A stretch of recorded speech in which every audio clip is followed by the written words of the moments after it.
Polit bureau ഒന്നും വെറുതെ ആവശ്യമില്ലാണ്ട് നിങ്ങൾ പറഞ്ഞതുപോലെ പോളിറ്റ് ബ്യൂറോ വേറെന്തോ തീരുമാനം എടുക്കാൻ പോവാണ്. പാർട്ടി സംസ്ഥാന സെൻറ്ററുകളെല്ലാം തീരുമാനിക്കുന്നു, വേറെന്തോ തീരുമാനിക്കുകയാണ്. അതിൻ്റെ അകത്ത് വലിയ ഒരു കുഴപ്പമില്ലാട്ടാ. പാർട്ടി പോളിറ്റ് ബ്യൂറോയും അതുപോലെ പാർട്ടി സെൻട്രൽ കമ്മിറ്റിയും കേരളത്തിലെ പാർട്ടിയും ബഡ്ജറ്റ് അവതരിപ്പിച്ച ഈ ബാലഗോപാൽ ഉൾപ്പെടെ എന്തെങ്കിലും അഭിപ്രായ വ്യത്യാസം ഉണ്ടെന്നുള്ള നിങ്ങൾക്ക് വേണ്ട. വിദേശ സർവകലാശാലകളുമായി ബന്ധപ്പെട്ട നയത്തിൽ CPM-ന് വ്യതിയാനം വന്നിട്ടുണ്ടെന്നാണ് പ്രതിപക്ഷം വല്ലാതെ പറഞ്ഞ് പ്രചരിപ്പിച്ചുകൊണ്ടിരിക്കുന്നത്. മുഖ്യധാര മാധ്യമങ്ങളും അത് ഏറ്റുപാടുന്നതാണ് നമ്മൾ സ്ഥിരമായി കണ്ടുകൊണ്ടിരിക്കുന്നത്. എന്താണ് ഇക്കാര്യത്തിൽ പാർട്ടി നിലപാടെന്ന് കൃത്യമായി CPM-ന്റെ സംസ്ഥാന സെക്രട്ടറി MV ഗോവിന്ദ മാസ്റ്റർ ഇന്ന് വിവരിച്ചിട്ടുണ്ട്. അദ്ദേഹത്തിന്റെ വാക്കുകൾ കേട്ടാൽ മനസ്സിലാകും എന്താണ് ഇക്കാര്യത്തിൽ പാർട്ടിയുടെ നയം എന്നുള്ളത്. വിദേശ CPIM എന്ന് പറയുന്ന പാർട്ടി വിദേശ സർവകലാശാല ഉൾപ്പെടെയുള്ള നിലപാടുകളെ അങ്ങനെ അംഗീകരിച്ചിട്ടില്ല. ഞങ്ങൾ അംഗീകരിച്ചിട്ടൊന്നുമില്ല. ഇന്നും അംഗീകരിച്ചില്ല, അന്നും അംഗീകരിച്ചിട്ടില്ല. ഞങ്ങളുടെ നിലപാടല്ല ഇവിടെ നടപ്പിലാക്കുന്നത് പ്രത്യേകം എഴുതിക്കോ. അല്ല, നമുക്ക് തീരുമാനിക്കാൻ പറ്റില്ല. ഇതിലൊരു നിലപാടുണ്ട്, നയപരമായി. അതാ ഞാൻ പറഞ്ഞത്, ഇതിൽ പ്രഖ്യാപിച്ചിട്ടില്ല. ചർച്ചയാണ് പ്രഖ്യാപിച്ചത്. ചർച്ച നടത്തട്ടെ, നിങ്ങളെല്ലാം കൂടി ചർച്ച നടത്ത്. നമ്മുടെ മാധ്യമങ്ങളും അതുപോലെ തന്നെ വ്യത്യസ്ത രാഷ്ട്രീയ പാർട്ടിക്കാരും എല്ലാവരും കൂടി ചേർന്ന ഒരു വിശദമായ ചർച്ച നടക്കട്ടെ. അതിലിപ്പോൾ വിദ്യാർത്ഥി സംഘടനകളുണ്ട്, അധ്യാപക സംഘടനകളുണ്ട്, അവരെല്ലാം പറയട്ടെ. നമ്മൾ ബഡ്ജറ്റിൽ എന്താ വന്നത്? വിൽ എക്സാമിൻ എന്നാണ്. പരിശോധിക്കണം. പരിശോധിക്കും. അല്ല, ഇതൊക്കെ നാടിൻ്റെ മുമ്പിൽ വരുന്ന പ്രധാനപ്പെട്ട പ്രശ്നങ്ങളാണ്. നിങ്ങൾ മനസ്സിലാക്കേണ്ടത്, ഇന്ത്യ ഗവൺമെൻറ്റിൻ്റെ വിദ്യാഭ്യാസ നയത്തിൻ്റെ ഭാഗമായി ന്യൂ എഡ്യൂക്കേഷൻ പോളിസിയുടെ ഭാഗമായിട്ട് സ്വകാര്യ മൂലധനത്തിന് ഊന്നൽ നൽകിയിട്ടുള്ളതാണ്. നമ്മൾ സ്വകാര്യ മൂലധനത്തിനല്ല നമ്മൾ നൽകുന്നത്, പൊതുവിദ്യാഭ്യാസത്തിനാണ് ഊന്നൽ. ആ പൊതുവിദ്യാഭ്യാസത്തിന് ഊന്നൽ നൽകിക്കൊണ്ട് ഇനി എന്തൊക്കെ കാര്യങ്ങൾ ഇതിൻ്റെ ഭാഗമായിട്ട് കൈകാര്യം ചെയ്യാമെന്നുള്ളൊരു തുറന്ന ചർച്ച വരട്ടെ എന്ന് തന്നെയാണ് ഉദ്ദേശിക്കുന്നത്. അതിപ്പോൾ വന്നിട്ടുണ്ട്, ഇനിയും തുടർച്ചയായിട്ട് വരട്ടെ.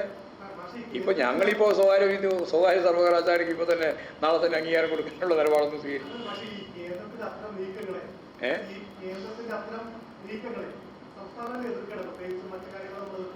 ഞങ്ങളിത് ഇപ്പോൾ എന്തെല്ലാം കാര്യം സെൻട്രൽ ഗവൺമെൻറ്റിൻ്റെ ഈ എക്കണോമിക് പോളിസി ആയാലും എഡ്യൂക്കേഷൻ പോളിസി ആയാലും എല്ലാം എതിർത്തുകൊണ്ടാണല്ലോ മുമ്പോട്ടേക്ക് പോകുന്നത്. അങ്ങനെ എതിർക്കുന്നു എന്നുള്ളത് കൊണ്ട് കേരള ഗവൺമെൻറ്റിന് ലഭിക്കേണ്ടിയിരുന്ന നിരവധിയായ തുകകൾ അത് വിവിധ തലങ്ങളിൽ നമുക്ക് ലഭിക്കാതിരിക്കുന്നു എന്നുള്ള പ്രശ്നം നമ്മൾ അഭിമുഖീകരിക്കുന്നുണ്ട്. അങ്ങനെ വരുമ്പോൾ ഒരു ഗവൺമെൻറ് എന്ന രീതിയിൽ എന്തൊക്കെ നിലപാടുകൾ സ്വീകരിക്കേണ്ടി വരും എന്നുള്ളതാണ് ചർച്ച ചെയ്യേണ്ടത്. അതാ കാര്യം. ഞങ്ങൾക്ക് ഇതിനെ സംബന്ധിച്ച് തർക്കമുണ്ട്, പ്രശ്നമുണ്ട് എന്ന് നിങ്ങൾ പറയണ്ട. ഇപ്പോൾ ഓരോരുത്തർ ഇങ്ങനെ പറഞ്ഞുകൊണ്ടിരിക്കുക. ഞങ്ങൾക്കൊരു തർക്കത്തിനും പ്രശ്നമില്ല. ചോദിച്ചോ.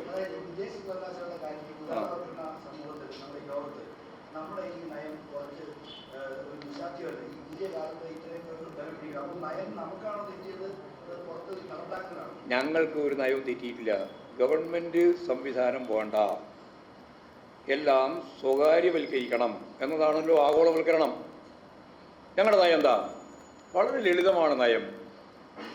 ഇതാണ്, ഗവൺമെൻറ് സംവിധാനം വേണ്ട എന്നല്ല, ഗവൺമെൻറ് സംവിധാനം വേണം. മറ്റെവിടെയും ഇല്ലാത്ത രീതിയിലുള്ള എയ്ഡഡ് സംവിധാനം വേണം. അത് എയ്ഡഡ് സംവിധാനം എന്ന് പറഞ്ഞാൽ പ്രൈവറ്റ് മൂലധനം തന്നെയാണല്ലോ ഉപയോഗിക്കുന്നത്. ഇപ്പോൾ തുടങ്ങിയത് 57 മുതലാണ്. ഇങ്ങനെ ഓരോന്നിൻ്റെയും മേലെ കൃത്യതയോടുകൂടി സുതാര്യമായും തുല്യതയും അംഗീകരിച്ച് നേരത്തെ പറഞ്ഞ പൊതുവിദ്യാഭ്യാസ സംവിധാനത്തെ നിർത്തി അതിൻ്റെ ഒപ്പം തന്നെ മുന്നോട്ടേക്ക് കൊണ്ടുപോകാനാണ് ഞങ്ങൾ ഉദ്ദേശിക്കുന്നത്. ഇത് വിദ്യാഭ്യാസ മേഖലയിൽ. ഇത് തന്നെയാണ് ആരോഗ്യ മേഖലയിൽ.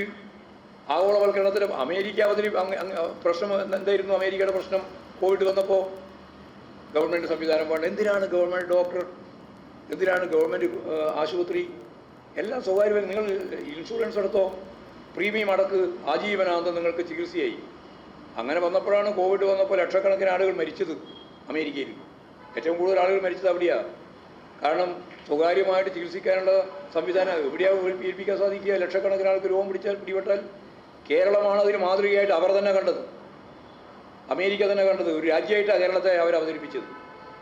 അപ്പോൾ സ്വകാര്യവൽക്കരണത്തിൻ്റെ ഭാഗമായി ഗവൺമെൻറ് ആശുപത്രിയും വേണ്ട, ഡോക്ടറും വേണ്ട എന്ന് പറഞ്ഞവർക്ക് പലർക്കും, സ്വീഡൻ ഉൾപ്പെടെയുള്ളവർക്ക് അത് മാറ്റേണ്ടി വന്നു. ഞങ്ങളിവിടെ അത് തന്നെയാണ് പറയുന്നത്. ഇവിടെ സ്വകാര്യ മേഖലയിൽ മൂലധന നിക്ഷേപമുണ്ട് വിദ്യാഭ്യാസത്തിന്. സാർവദേശീയ തലത്തിൽ ഇപ്പോഴും അവർ അംഗീകരിച്ചുകൊണ്ടിരിക്കുന്ന നിലപാട് വെച്ചിട്ട് ഒരാളുടെയും അംഗീകാരമില്ലാതെ തന്നെ, കേരളത്തിൻ്റെ ഒരു അംഗീകാരമില്ലാതെ തന്നെ കേരളത്തിൽ വിദേശ സർവകലാശാല തുടങ്ങാം. യാതൊരു അംഗീകാരവും വേണ്ട. ആ തരത്തിലാണ് അതിൻ്റെ നിയമം. അപ്പോൾ അങ്ങനെയുള്ള പ്രശ്നം ഇവിടെ കേരളത്തിൽ സംബന്ധിച്ചിടത്തോളം പൊതുവിദ്യാഭ്യാസ നയത്തിൻ്റെ, അതായത് പൊതുവായിട്ടുള്ള ഇടങ്ങളെ നിലനിർത്തിക്കൊണ്ട് തന്നെയും അതുപോലെ സുതാര്യയെ അടിസ്ഥാനപ്പെടുത്തിയിട്ടും അതുപോലെ ഈ പറയുന്ന തുല്യതയും കൈകാര്യം ചെയ്തുകൊണ്ട് നമുക്ക് എങ്ങനെ ഈ വിദേശ സർവകലാശാല ഉൾപ്പെടെയുള്ള കാര്യങ്ങളിൽ ഇന്നത്തെ പഴുതാണത്, നമ്മളെ ഒരു ഡിമാൻഡല്ല, ഈ പഴുത് എങ്ങനെ നമുക്ക് ഫലപ്രദമായിട്ട് ഉപയോഗിക്കാനാവും എന്നുള്ളതാണ് ചർച്ച ചെയ്യേണ്ടത്. അത് കേരളീയ സമൂഹം ചർച്ച ചെയ്യണമെന്നാണ് പറഞ്ഞത്. ഇത് അല്ല, വിദേശ സർവകലാശാല എല്ലാം ഒരു തരത്തിലും അംഗീകരിക്കാൻ പറ്റാത്ത നിലപാടുകളാണെന്ന് പറയാൻ സാധിക്കില്ല. വിദേശ സർവകലാശാലക്ക് അതിൻ്റെതായ പരിമിതിയുണ്ട്, അതിൻ്റെതായ പ്രത്യേകതയുണ്ട്. നമ്മളിതിൽ കാണുന്നത് പോളിറ്റ് ബ്യൂറോ ഒന്നും വെറുതെ ആവശ്യമില്ലാണ്ട് നിങ്ങൾ പറഞ്ഞതുപോലെ പോളിറ്റ് ബ്യൂറോ വേറെന്തോ തീരുമാനം എടുക്കാൻ പോവാണ്, പാർട്ടി സംസ്ഥാന സെൻറ്ററുകളെല്ലാം തീരുമാനിക്കുന്നു, വേറെന്തോ തീരുമാനിക്കുകയാണ്, അതിൻ്റെ അകത്ത് വലിയ ഒരു കുഴപ്പമില്ലാട്ടാ. പാർട്ടി പോളിറ്റ് ബ്യൂറോയും അതുപോലെ പാർട്ടി സെൻട്രൽ കമ്മിറ്റിയും കേരളത്തിലെ പാർട്ടിയും ബഡ്ജറ്റ് അവതരിപ്പിച്ച ഈ ബാലഗോപാലൻ ഉൾപ്പെടെ എന്തെങ്കിലും അഭിപ്രായ വ്യത്യാസമുണ്ട് നിങ്ങൾ ചിന്തിച്ചായിട്ട് നിങ്ങൾക്ക് വേണ്ട. ഞങ്ങൾ കൃത്യമായിട്ട് പറയുന്നത്, ഞാൻ ഒന്നുകൂടി കേൾക്ക്, നിങ്ങൾക്ക് വ്യക്തത ഉണ്ടാക്കാൻ വേണ്ടി ഞാൻ പറയാണ്. ഞാൻ ഇപ്പോഴും കൃത്യമായിട്ട് പറയുന്നത്, CPIM മുദ്രാവാക്യം ഇടതുപക്ഷ ജനാധിപത്യ മുന്നണിക്ക് നടപ്പിലാക്കാനാവില്ല. ഇത് 1957 സഖാ EMS പറഞ്ഞതാണ്. EMSൻ്റെ ഗവൺമെൻറ്റിൻ്റെ പരിമിതി എന്താണ്? ആ പരിമിതിയാണിത്. പാർട്ടി ഒരുപാട് മുദ്രാവാക്യങ്ങൾ മുന്നോട്ടേക്ക് വെച്ചിട്ടുണ്ട് സാമൂഹിക ജീവിതത്തിൻ്റെ ഭാഗമായി. അതൊക്കെ നടപ്പിലാക്കാൻ സാധിക്കുന്നതല്ല അന്നത്തെ കമ്മ്യൂണിസ്റ്റ് ഗവൺമെൻറ്, അന്നുമല്ല ഇന്നുമല്ല. അതാണ് അതിൻ്റെ പറഞ്ഞു തീർക്കട്ടെ, അതാണ് അതിൻ്റെ പരിമിതി. എന്നാൽ ജനങ്ങൾക്ക് ഒരുപാട് കാര്യങ്ങൾ ആനുകൂല്യം ചെയ്തു കൊടുക്കാൻ കഴിയും, സേവനം നൽകാനാവും. അതാണ് അതിൻ്റെ പ്രത്യേകത. ഇത് രണ്ടും ഡയലക്റ്റിക്കലായിട്ടാണ് മനസ്സിലാക്കേണ്ടത്. അങ്ങനെ മനസ്സിലാക്കണം. അപ്പോൾ ആ പരിമിതി എന്താണ് എന്ന് മനസ്സിലാവണം, സാധ്യത എന്താണെന്ന് മനസ്സിലാവണം. ഇന്നത്തെ പരിതസ്ഥിതിയിൽ അന്നത്തെക്കാളും വലിയ രീതിയിലുള്ള അപകടമാണ് ഈ സാമ്പത്തിക നിലപാടും അതിൻ്റെ വിദ്യാഭ്യാസ നിലപാടൊക്കെ എടുത്ത് പരിശോധിച്ച് നോക്കിയാൽ. പക്ഷേ ഈ പരിമിതിയിൽ നിന്നുകൊണ്ട് നമുക്ക് എങ്ങനെയാണ് ഈ ഗവൺമെൻറ്റിനാണ് കേട്ടോ, പാർട്ടിക്കല്ല, ഗവൺമെൻറ്റിന് എന്ത് നിലപാട് സ്വീകരിക്കാനാവും എന്നുള്ള തുറന്ന ചർച്ച നടക്കട്ടെ. നിങ്ങൾക്കെല്ലാം മാധ്യമ പ്രവർത്തകർക്കും അതുപോലെ തന്നെ വിദ്യാർത്ഥി സംഘടനാ പ്രതിനിധികൾക്കും അധ്യാപക സംഘടനാ പ്രതിനിധികൾക്കും വിദ്യാഭ്യാസവുമായി ബന്ധപ്പെട്ട് ചർച്ച ചെയ്ത് താല്പര്യമുള്ള എല്ലാവരെയും. അല്ല, PB ചർച്ച ചെയ്യേണ്ട കാര്യമൊന്നും ഇതില്ലാന്ന് ഞാൻ നിങ്ങൾക്ക് നേരത്തെ പറഞ്ഞില്ലേ. നിങ്ങളിപ്പോൾ ഒന്നുകൂടി പറഞ്ഞോളയാ, ഇതും കൂടി പറയട്ടെ. പ്രതിനായകനായി വേറെ ആരെയോ സ്ഥാപിക്കുക നിങ്ങൾ. അതിന് നിങ്ങളിപ്പോൾ സ്ഥാപിക്കുന്നത് PB ആണ്, PBനെ സ്ഥാപിക്കുകയാണ്. നിങ്ങൾ PBനെ പ്രതിനായകനായിട്ടൊന്നും സ്ഥാപിക്കണ്ട. ഞങ്ങൾ പാർട്ടി എന്ന് പറയുന്നത് PB ആയാലും സെൻട്രൽ കമ്മിറ്റി ആയാലും സ്റ്റേറ്റ് സെക്രട്ടേറിയറ്റ് ആയാലും സ്റ്റേറ്റ് കമ്മിറ്റി ആയാലും കൃത്യമായ നിലപാട് സ്വീകരിച്ചുകൊണ്ടാണ് മുന്നോട്ടേക്ക് പോകുന്നത്. അതിൻ്റെ അകത്ത് വേറെ എന്തോ ഒരു വലിയ വൈരുദ്ധ്യാത്മകമായ നിലപാടുണ്ട് എന്നുള്ള കാര്യം നിങ്ങൾ വിചാരിക്കേണ്ട. ഇല്ല. ഏത് സ്റ്റേറ്റ്മെന്റ് ഇറക്കിയത്? അതേ ഞാൻ പറഞ്ഞില്ലേ, പാർട്ടിയുടെ നിലപാടതല്ല അതാണെന്ന് നിങ്ങൾക്ക് പറഞ്ഞാൽ വലിയ മനസ്സിലാവുന്നില്ലേ? ഞാൻ എന്താ പറഞ്ഞത്?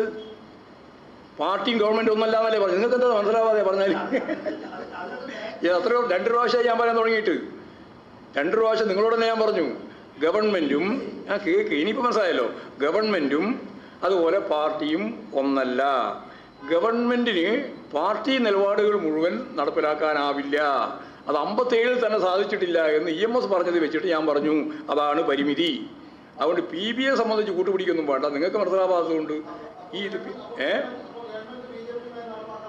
BJP നിങ്ങൾ ഞാൻ കഴിഞ്ഞ പ്രാവശ്യം വ്യക്തിയായി പറഞ്ഞല്ലോ ഭരണകൂടം എന്ന് പറഞ്ഞാൽ എന്താണെന്ന്. നിങ്ങൾ ഏത് പത്ര ഏതാ മാധ്യമം? നിങ്ങൾക്ക് മനസ്സിലായില്ല. ഒന്നും കൂടി നിങ്ങൾക്ക് വേണ്ടി പറയാം, കാരണം പറഞ്ഞില്ലെങ്കിൽ ഈ ചോദിച്ചുകൊണ്ടിരിക്കുമല്ലോ. അതായത് ഈ നയം നടപ്പിലാക്കുന്നത് കേരളത്തിലെ ഗവൺമെൻറ്റാണ്. കേരളത്തിലെ ഗവൺമെൻറ് എന്ന് പറയുന്നത് ഒരു അവതാരിക ഒരു ദിവസം ഞാനോട് ചോദിച്ച കാര്യം ഞാൻ ഇവിടെ തന്നെ പറഞ്ഞിട്ടുണ്ട്. അവതാരിക പറഞ്ഞു എന്നോട്, പിണറായി വിജയൻ്റെ ഭരണകൂടം ഒന്നാമത്തെ പ്രാവശ്യം പറഞ്ഞു, രണ്ടാമത്തെ പ്രാവശ്യവും ചർച്ചയിൽ പറഞ്ഞു, മൂന്നാമത്തെ പ്രാവശ്യവും പറഞ്ഞപ്പോൾ ഞാൻ ഉറപ്പിച്ച് പറഞ്ഞു പിണറായി വിജയൻ്റെ ഭരണകൂടമല്ല. അപ്പോൾ അവതാരികക്ക് ആകെ വിഷമായി. അല്ലേ? ഞാൻ പറഞ്ഞു അല്ല. പിന്നെ ആരതാ ചോദിച്ചു. ഉടനെ ഞാൻ മറുപടി പറഞ്ഞു നരേന്ദ്രമോദിൻ്റെ ആണെന്ന്. പറഞ്ഞ അർത്ഥം മനസ്സിലായോ നിങ്ങൾക്ക്? നരേന്ദ്രമോദിൻ്റെ ആണെന്ന്. ഇന്ത്യൻ ഭരണഘടനയും ഭരണകൂട സംവിധാനവും സൂക്ഷ്മമായിട്ട് പരിശോധിച്ചാൽ അതിൻ്റെ ന്യൂക്ലിയസ് എന്താ? സ്വകാര്യ മൂലധനവുമായിട്ട് ബന്ധപ്പെട്ട് ഇന്ത്യയിലെ കുത്തക മുതലാളിമാർക്ക് വലിയ സാധ്യത ഉള്ളതാണ്. നരേന്ദ്രമോദി അധികാരത്തിൽ വരുമ്പോൾ 0.5 ലക്ഷം കോടിയായിരുന്നു. ആരുടെ മൂലധനം? ആർക്കറിയാം? ആരുടെ മൂലധനമായിരുന്നു? അദാനിയുടെ മൂലധനം 0.5 ലക്ഷം കോടി. ഇപ്പോഴത് 8.11 ലക്ഷം കോടിയായിരുന്നു. നിങ്ങളുടെ ഔദ്യോഗിക കണക്കാണ്.